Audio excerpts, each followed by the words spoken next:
बिस्मिल्लाहिर्रहमानिर्रहीम। अस्सलाम वालेकुम नाज़रीन, मैं हूं आपका मेज़बान मुबारक अली और आप देख रहे हैं मेरा ऑफिशियल फेसबुक और यूट्यूब चैनल। नाज़रीन कराम, हम मुसलसल आपको तारीख़ पाकिस्तान के हवाले से आगाह कर रहे हैं। आज के इस एपिसोड में हम आपको बताएंगे कि किस तरह गुलाम मोहम्मद ने पाकिस्तान की असम्बली को बरतरफ करके मज़ीद अंधेरों में धकेला। उसके बाद किसने और क्यों, किस वजह से गुलाम मोहम्मद जो है उनसे इस्तीफ़ा लिया। वो इस्तीफ़ा नहीं देना चाहते थे, उनके ऊपर प्रेशर डाला गया। क्यों प्रेशर डाला गया, तमाम तर अपडेट्स आज के इस एपिसोड में आपके सामने रखेंगे।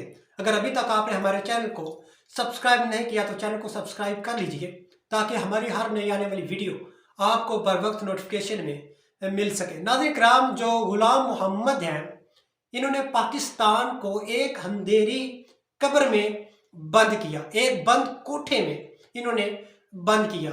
इन्होंने पाकिस्तान में बतौर गवर्नर जनरल ऑफ पाकिस्तान बहुत ही ऐसे फैसले किए जिसकी वजह से पाकिस्तान को नाकाबिले तलाफी नुकसान पहुंचा, जिसमें से पिछले एपिसोड में हमने आपको बताया था कि इन्होंने वज़ीर-ए-आज़म ख्वाजा नाज़िमुद्दीन को बरतरफ किया था।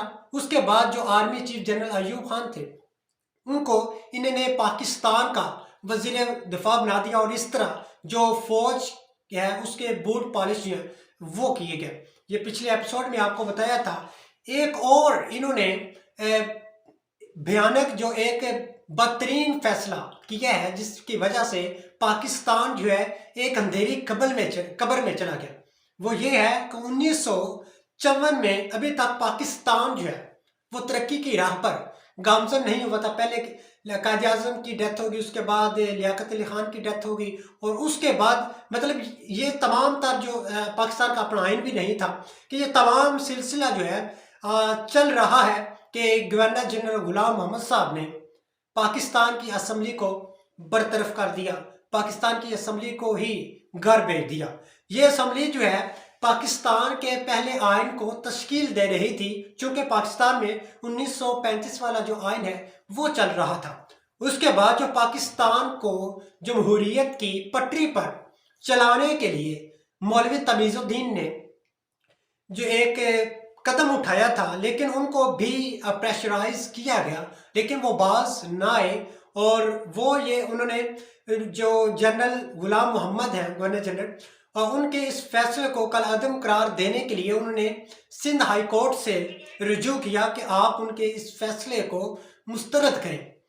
उन्होंने रुजू किया तो सिंध हाई कोर्ट ने उनके इस फैसले को मुस्तरद कर दिया और असम्बली जो है वो दोबारा बहाल होगी। और उम्मीद जाहिर की गई कि अब पाकिस्तान तरक्की करेगा, क्योंकि अब पाकिस्तान दोबारा से जमहूरियत की पटरी पर चढ़ गया है। लेकिन अफसोस सद अफसोस, तब जो सुप्रीम कोर्ट ऑफ पाकिस्तान और उसके जो चीफ जस्टिस हैं मोहम्मद मुनीर, उन्होंने इस हवाले से समाअत की और उन्होंने इस फैसले जो सिंध हाई कोर्ट है उसके फैसले को मुस्तरद कर दिया, कालअदम करार दे दिया, और दोबारा से जो असम्बली है उसको बरतरफ कर दिया गया। 1935 के एक्ट के तहत जो गवर्नर जनरल हैं उन्होंने उनके इकदाम को दुरुस्त करार दिया। चूंकि 1935 का जो एक्ट है ये अंग्रेजों का बनाया हुआ था, पाकिस्तान मार्ज वजूद में आया तो पाकिस्तान के पास अपना कोई आइन नहीं था।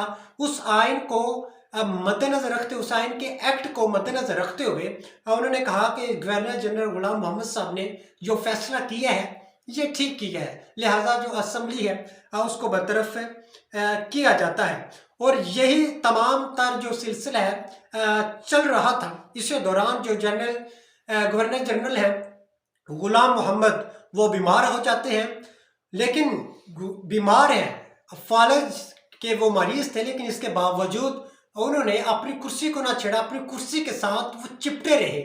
उन्होंने कहा कि इक़्तिदार जो है ये मुझसे कोई नहीं छीन सकता और ना ही मैं इसको छोड़ सकता हूँ। इसी दौरान वो तो ज़्यादा अलील हो गए, 1955 में ज़्यादा बीमार हुए, तो उस वक़्त उनके ऊपर सिकंदर मिर्ज़ा जो हैं उन्होंने और जनरल अयूब जो हैं उन्होंने उनके ऊपर प्रेशर डाला, उनको प्रेशराइज किया कि खुदा का वास्ता है पाकिस्तान को छोड़ें, आप बैरून मुल्क जाए, अपनी सेहत का ख्याल करें, आप बीमार हैं, अल्लाह ना करे आप इस दुनिया फानी से चले जाएं। अलबत्ता उनको प्रेशराइज किया गया, وہ اس پاکستان کو چھوڑ کر بیرون ملک علاج کے لیے چلے گئے، لیکن مزید پریشر ڈالا گیا اور انہوں نے استعفیٰ دے دیا۔ گورنر جنرل کے عہدے سے انہوں نے استعفیٰ دیا، تو اسکندر مرزا جو ہے وہ پاکستان کے نئے گورنر جنرل بن گئے۔ لیکن امید ظاہر کی گئی تھی کہ اب نئے گورنر جنرل جو ہیں وہ بن گئے ہیں، لیکن اب پاکستان مزید جو جمہوریت کی پٹری ہے یہ آگے چلے گی، پاکستان جو ہے یہ مزید ترقی کرے گا۔ لیکن افسوس صد افسوس کہ جو سابق جنرل گورنر تھے غلام محمد، انہوں نے پاکستان کو جس تباہی کے دہانے پر کھڑا کیا تھا، انہوں نے اس کو مزید تقویت بخشی، انہوں نے مزید پاکستان کو تباہی کے کنارے پر کھڑا کیا۔ ایسے سمجھے کہ سمندر کے کنارے پر پاکستان کھڑا تھا، اور جو اسکندر مرزا ہے انہوں نے اس پاکستان کو دھکا دیا اور سمندر میں گرا دیا، اور اس طرح پاکستان جو ہے یہ اندھیری قبر میں چلا گیا۔ تھوڑی بہت جو کسر تھی وہ انہوں نے نکال دی۔ اس کے بعد جو آئین کی تیاری ہے اس میں اسکندر مرزا نے بالکل بھی دلچسپی نہ لی، اور نہ ہی جو مشرقی پاکستان ہے اس کے جو حالات ہیں ان کو بہتر کرنے کے لیے ان کی جو بنگالی زبان اس کے حوالے سے کچھ اختلافات چل رہے تھے۔